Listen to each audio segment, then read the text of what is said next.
Hello, friends. If you're 65 or older, the government just put $6,000 on the table for you, but only if you claim it the right way on the return you file in 2026. Miss one line, and it quietly disappears. Stay with me until number 6, because that's the one almost everyone gets completely backwards. Number 1.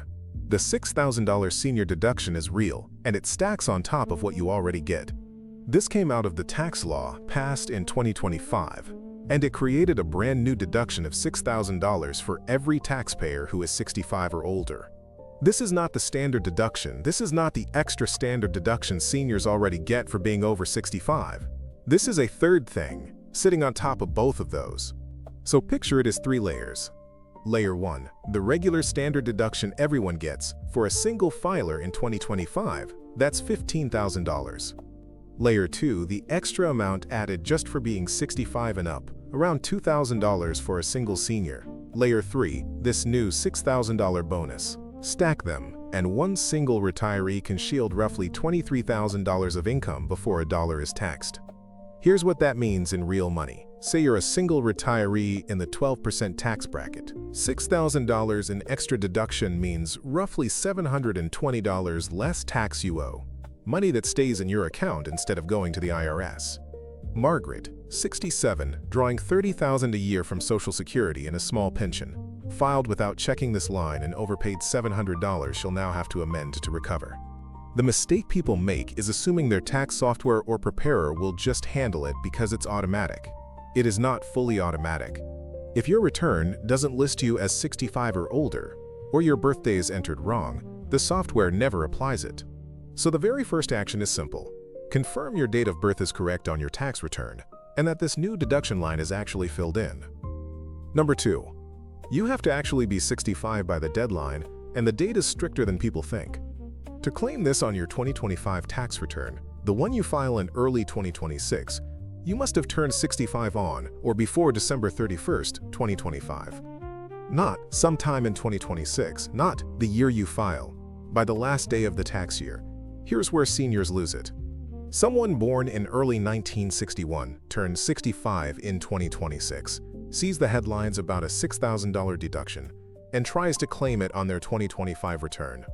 It gets denied because on December 31st, 2025, they were still 64. Take Robert, born March 1961. He claimed the $6,000, got a notice from the IRS, and had to pay it back plus interest. On the other side, plenty of people who were 65 by that cutoff assume they're too late and never claim it at all. One IRS quirk helps you here. If your birthday is January 1st, 1961, the rules treat you as 65 on December 31st, 2025, so you still qualify. If you hit 65 by the end of 2025, this is yours for the 2025 filing. And because the law runs through tax year 2028, you'll have it again for 2026, 2027, and 2028, as long as the rules hold. So check one thing this week. Were you 65 or older on December 31st? If yes, this deduction belongs on your return. Full stop. Number 3, your income decides how much of the $6,000 you actually keep, and there's a hard cutoff. This deduction is not unlimited for every income level. It starts phasing out once your modified adjusted gross income passes $75,000 if you're single, or $150,000 if you're married filing jointly. The phase-out rate is 6%. That means for every $1,000 of income above your threshold, you lose $60 of the deduction.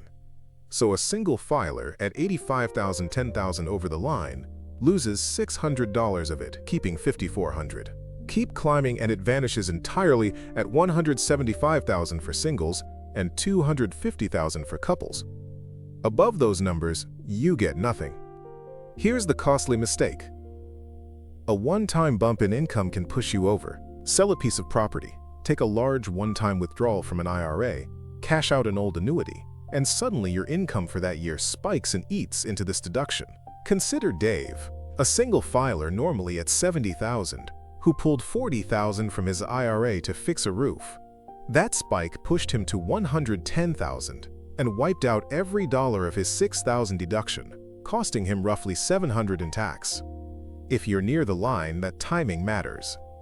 Before you make any large withdrawal this year, ask whether splitting it across December and January or pushing it into a different tax year keeps you under the threshold and protects your full $6,000. And remember what I said at the start, number 6 is the one most people get completely backwards, so don't click away before we get there. Number 4, you do not have to itemize to get this, and that myth is costing people. This is the single biggest reason seniors talk themselves out of a deduction they're fully owed. They hear the word deduction and assume it only counts if they itemize, if they add up mortgage interest, medical bills, charitable gifts, and all the rest. That is wrong here. This $6,000 deduction is available whether you itemize or take the standard deduction. The vast majority of retirees, well over 85%, take the standard deduction because it's simpler and usually larger, and every one of them can still stack this new $6,000 on top.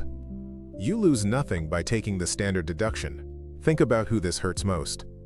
The retiree with a paid-off house, no mortgage interest, no big medical bills, nothing to itemize, who assumes, deductions aren't for me. That person qualifies for the full amount and often never claims it because of a misunderstanding.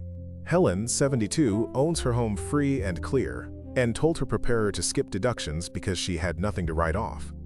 She walked away from $6,000, about $720 in real tax, over one wrong assumption. So burn this into memory. Standard deduction and this senior bonus are not either or. You take both. When your return is prepared, do not let anyone tell you that you didn't have enough to deduct. That's a different deduction entirely. This one is yours, regardless. Number 5. For married couples, it can be $12,000, but only if you file the right way. If you're married and both of you are 65 or older, this isn't $6,000 for the household. It's $6,000 each, $12,000 total. In the 12% bracket, that's about $1,400 kept in your pocket. That's a serious amount of income shielded from tax. But there's a catch written directly into the rules, and it trips couples up. To claim it, the IRS requires you to file jointly if you're married, and to include the Social Security number of each qualifying spouse on the return. Miss the Social Security number and the claim can be rejected. File separately, married filing separately, and you can lose the deduction entirely. Here's the trap. Some couples file separately out of habit, or because one spouse has complicated finances, without realizing it may cost them the full $12,000. Frank and Louise filed separately to keep her small business income apart from his pension, and that single choice erased $12,000 of deduction, roughly $1,400 handed straight back to the IRS. Before you file, if both of you are 65 or older, confirm 3 things.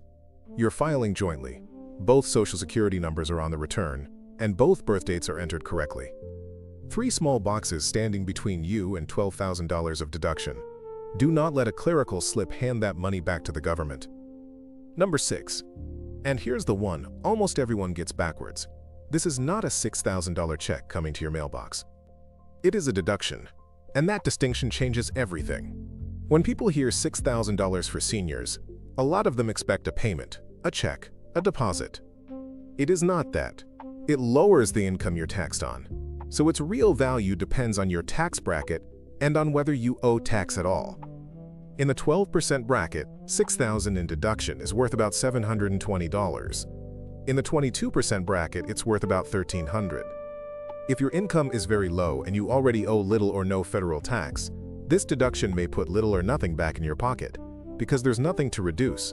A widow living on $18,000 a year in Social Security already owes 0 federal tax, so this deduction adds exactly $0 for her, a fact that shocks people who expected a check.